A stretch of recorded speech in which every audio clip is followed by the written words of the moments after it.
In Assassin's Creed Shadows, you're given a bunch of choices right at the start of where to spend your mastery points in the skill trees. And there most certainly are some skills that are much more universally useful than others. So, to help make some informed decisions, here are our picks for the skills you should get first as Naoe in Assassin's Creed Shadows. Before we start, just a quick overview of how the progression system works in Shadows.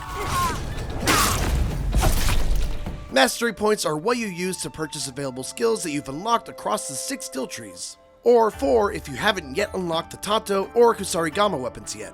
Mastery points are gained through level ups or as rewards for completing activities and quests. But your knowledge level, on the other hand, is what determines how far up the skill tree you're able to go. To increase your knowledge level, you'll need to complete activities that reward you with knowledge points. These are denoted on your map as an orange colored marker. At knowledge level 1, you'll only be able to select from the bottom row of the tree. At knowledge level 2, you get to move up to the second row, and so on. Since this video is about what skills you should get first, we are only going to be focusing on the first 2 rows, ranking all of the possible choices at each knowledge level in tiers based on how useful they are. Starting off with knowledge level 1, the S tier, Melee Expert in the Katana skill tree. It's a boring damage boosting upgrade for your melee attack damage, but it is nonetheless a necessary one in the Katana skill tree. Regardless of how good your stealth skills are, you will eventually get into fights, and being able to kill an enemy with fewer hits is extremely valuable, especially as Naoe, who doesn't really have much defense or access to as many health restoratives as Yasuke. Look to upgrade it 3 times for a total of 6 points into it as soon as you can for a base increase of 9% damage per melee attack. Next up, Shadow Piercer from the Tanto skill tree.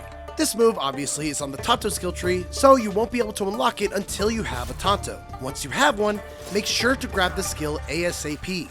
It makes enemies vulnerable, like the Katana's Tidal Wave skill, but deals an additional 40% ability damage with each strike. If you get the Shinobi's Fury Tanto from the Golden Tempo questline, you'll be able to do humongous damage to bosses by hitting them with Shadow Piercer to make them vulnerable, land 3 hits, charge up a light attack to hit them with a weak point strike to make them vulnerable again thanks to the Shinobi's Fury perk, use 3 more attacks, and finish up with a charged heavy. It's a strong combo throughout the entire game. Now let's take a look at the A tier skills. Smoke Bomb from the Tool skill tree. One of the things that you should be looking to do at the start of the game is filling out your tool belt, and smoke bombs are one of the most useful tools that Naoe has. You can use them to cover an escape or to break line of sight and assassinate an enemy even though they're in the middle of combat with you. This won't work on every enemy, but it will work on most and is an effective way of thinning out a group of enemies without having to work very hard for it. Then there's Executioner from the Assassin skill tree. Making enemies vulnerable and dealing big damage is a core part of Naoe's combat, so being able to add an extra 12% of damage to each attack while an enemy is vulnerable is a huge boon to your combat potential. You'll need to upgrade Executioner 3 times, which will cost 6 mastery points, but it's well worth it. Now going to the B tier skills, Quick Throw from the Tool skill tree. Naoe lacks a traditional ranged weapon, so she has to rely on her tools to take out enemies from afar, which makes Quick Throw extra valuable, especially for the low cost of just a single point. Keep in mind too that while the tutorial video in the skill tree only shows the example of Naoe using the kunai, she can actually use any of her tools with it. It makes smoke bombs much more useful in combat when you're able to just instantly throw one on the ground and then make a move to assassinate the nearby confused enemy. Next up, Gap Seeker from the Tanto skill tree. This is another passive damage buff, but specifically designed around the bigger enemies with the extra life bar denoting their armor. While it's not as important as the others, it's good to have as a skill to invest points into if you can't think of anything else to spend it on. And then finally, to finish off the first knowledge level, Prodigy from the Shinobi skill tree. It's arguably the least important of the boring damage boosting passive buffs, but it's still worth pumping points into as a means of upping your damage while using your abilities, especially once you get that Shinobi's Fury Tanto mentioned earlier.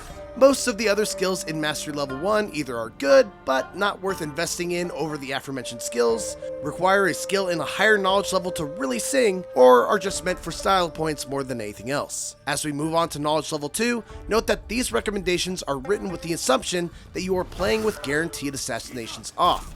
If you're playing with them on, any skill involving assassination damage is basically useless to you, so feel free to ignore them. For the S tier skills in Knowledge Level 2, the first one is Assassination Damage in the Assassin skill tree. Nothing feels worse than carefully getting into position to assassinate a tough enemy, only to see that you're one life segment away from finishing them off in a single blow. Do your best to avoid this scenario by purchasing this skill so that you deal one extra health segment of damage to an enemy with every type of assassination. Then there is Shadow Barrage from the Tanto skill tree. Shadow Barrage is essentially a cheat code in the form of a skill. Upon activation, for a whopping 20 seconds, or for up to 7 hits, Naoe is essentially untouchable. She will dodge every attack with the exception of grabs, which is fine because very few enemies even use grabs. Use this if you're dangerously low on life to either close out a fight or run away without fear of getting sniped by an arrow, when you're up against a new enemy type that you haven't learned the parry timings of yet, or when you're surrounded by a large group of enemies and need to thin out their numbers without worrying too much about being attacked from off screen. Vault from the Shinobi skill tree. Vault may not seem like a super valuable skill at a glance. After all, you can only use it after you parry an enemy, which already makes an enemy vulnerable. But there are two things to keep in mind about this skill.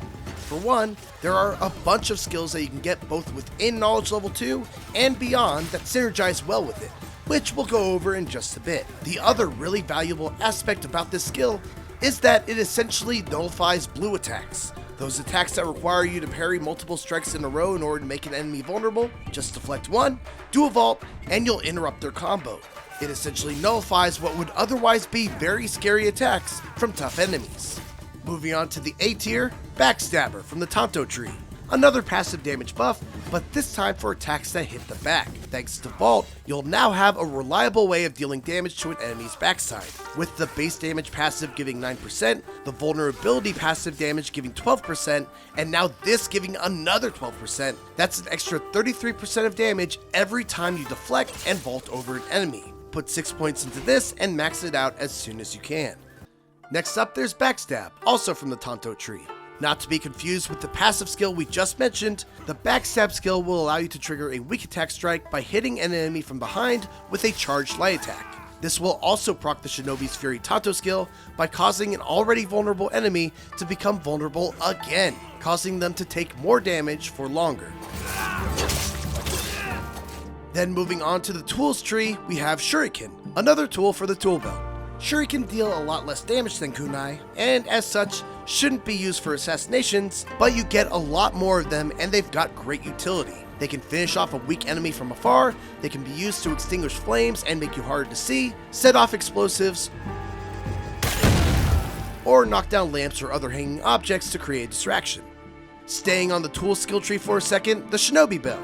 Your final tool is the Shinobi Bell, which is an essential stealth tool in most stealth games. You throw it, it makes a noise, draws enemies towards the noise, allowing you to either sneak by or get into a position where you can assassinate them without anyone else noticing.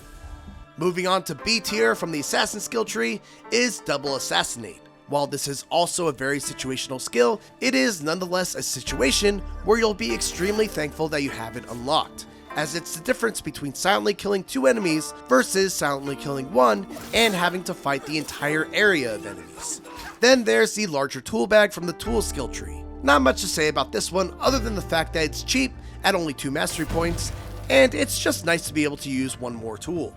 The only reason why it's not in a higher tier is because it's actually already pretty easy to refill your tools. Do so by fast traveling to a Kakurega, picking them up off of bodies, or using Eagle Vision to search for a refill box. And finally, there's Nightcrawler from the Assassin skill tree. An extra 12% damage when it's nighttime is great, especially when stacked on top of all the other damage buffs that Naoe can get. But what keeps this down in B tier is the fact that there's no way to change the time of the day manually, making it a skill that once again is only situationally useful. Other notable skills include Counterattack for the Katana, which can only be unlocked at a certain point in the story, Affliction Effectiveness, which will only really do you good if you're equipped with a weapon that applies an affliction, and Enduring Haze, which will make your smoke bombs last longer. Those are all good, but not to the point where you really need to make it a priority to pick them over other skills. And those are our recommendations for what skills to get first as Naoe in Assassin's Creed Shadows. Thanks for watching, and for more Shadows, check out our video on things to do first and the biggest changes in the game compared to prior Assassin's Creeds. And for everything else, keep it here on IGN.